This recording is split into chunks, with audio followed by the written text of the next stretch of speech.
So guys, আজকে আমি বানি 444 ভাইয়ের মতো ড্রেস আপ নিয়ে লবিতে দাঁড়ায় আছিলাম। তো দুইটা প্লেয়ার আমার কাস্টমে ইনভাইট দিছিল, সো ওইটা ভিডিও করা হয় নাই।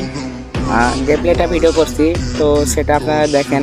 তো আপনারা বলে যাবেন যে বানি 444 ভাইয়ের মতো হয়েছে কিনা। তো চলেন আমরা গেম প্লেটা দেখি। So let's go and begin the show.